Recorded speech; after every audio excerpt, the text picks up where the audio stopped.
弟兄姊妹你好，又係牧者與你。今日咧想同你講一個題目叫難以置信，好難咁樣可以令你相信。其實我好想講嘅係苦難、困難，令我哋難去相信係一件好事嚟。我想同你分享一個經文，喺雅各書1章2節，佢咁樣講：我的弟兄們，你們落在百般嘅試煉中，都要以為係大喜樂。佢話：當你喺百般嘅試煉當中嘅時候，你都要知道呢個係大喜樂嚟嘅，係咪好難呢？我諗冇人會想要面對呢個嘅試煉嘅。其實試煉裏邊，我諗我哋好容易會諗到係唔容易嘅，苦難啦、困難啦、磨練啦，我哋要付出代價嘅。但係雅各書講話，我哋喺百般嘅試驗當中，我哋都當為大喜樂，係一啲都唔容易。要喺呢個試驗裏邊，我哋要知道係一件開心嘅事情，真係一啲都唔。或者我咁樣講咧，有時候我哋面對困難啊、磨練啊，我哋真係好容易想退縮嘅。但係如果我哋真係好明白對我哋有好處咧，我諗咁樣又會唔同啲，係咪？嗱，正如我哋好想去減肥，或者我哋想個身體 fit 啲，咁我諗我哋就會做運動咧，或者去注重我哋飲食。當然咧，你要去做運動或者要去注意你飲食，甚至乎節食嘅，我相信唔係容易嘅，甚至乎真係都幾困難，甚至乎都幾辛苦。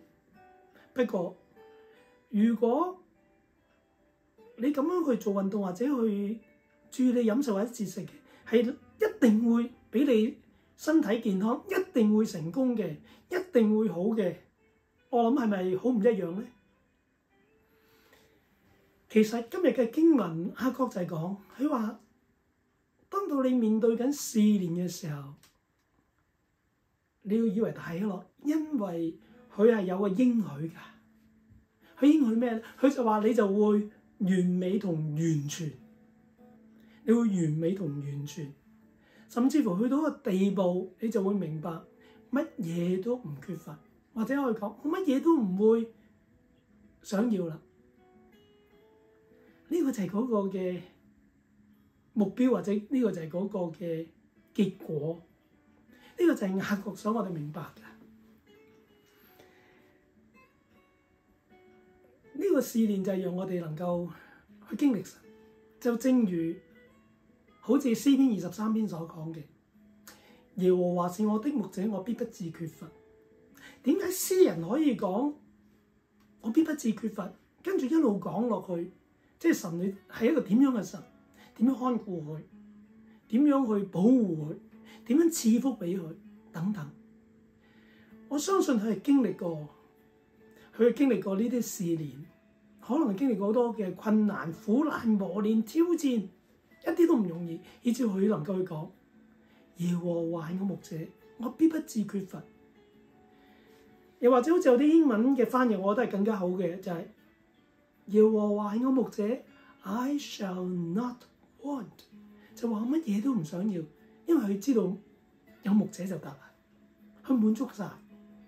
其實雅各書都係咁樣講，佢話當到我哋經歷過神點樣嘅時候，經歷過神同我哋一齊嘅時候，我哋倚靠神嘅時候，我哋發現神同我哋一齊，佢點照顧你、看顧你、保護你、睇住你、教導你、引導你嘅時候，你就會慢慢越嚟越成長，以至到你越嚟越完美同完全，跟住你就會必不致缺乏。不過雅各書嘅作者雅各，佢都明白一啲都唔容易㗎。因為我哋好容易俾我哋嘅感性同理性去模糊咗我哋。因為我面對困難、挑戰、苦難、難處嘅時候，我哋嘅情緒好容易會波動，我哋好容易會諗係咪咁樣㗎？點解會咁樣㗎？真係好辛苦，我好想發脾氣，我好想嬲，我好想放棄，我好唔高興，我好難過等等，以至我哋會懷疑，又或者我哋嘅理性都會令我哋懷疑嘅，有冇可能㗎？我哋理性話俾你聽，咁嘅情況底下，係咪要去改下，或者要做咁樣咧？以至我哋慢慢搖動，我哋唔係依靠神咧。所以喺第二節之後就講咗，我哋需要求神俾我哋智慧，讓我哋睇見神係點樣帶領我哋，讓我哋睇到乜嘢叫做好，係真係好。神想俾我哋，以至我哋會即係用信心嚟去踏上。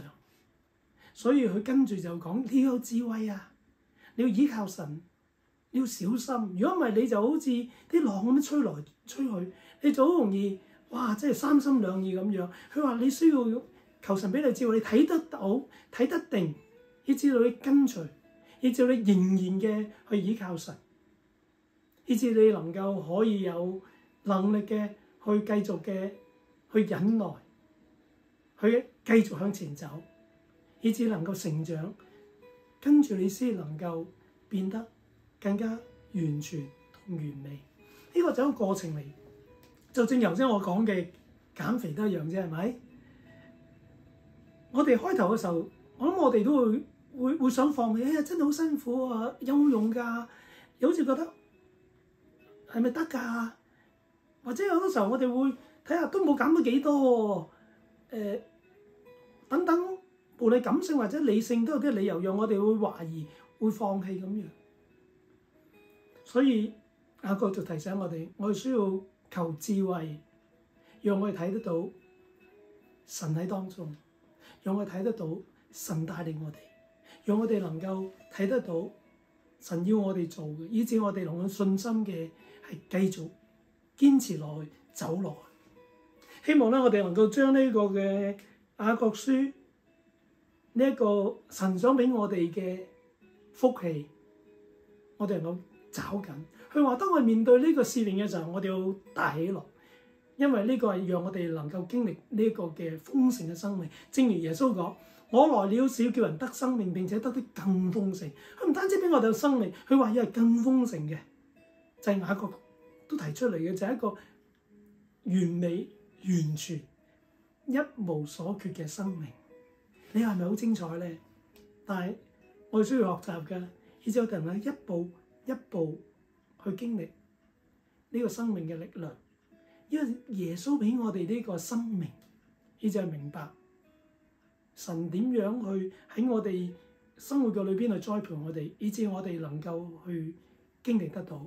希望我哋去記住雅各俾我哋呢一個嘅鼓勵，或者呢一個嘅提醒，呢一個嘅教導，或者甚至可以講呢一個嘅應許。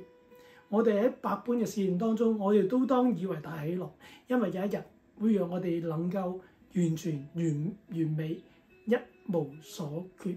讓我哋一同經歷。願神賜福你，下次再見，拜拜。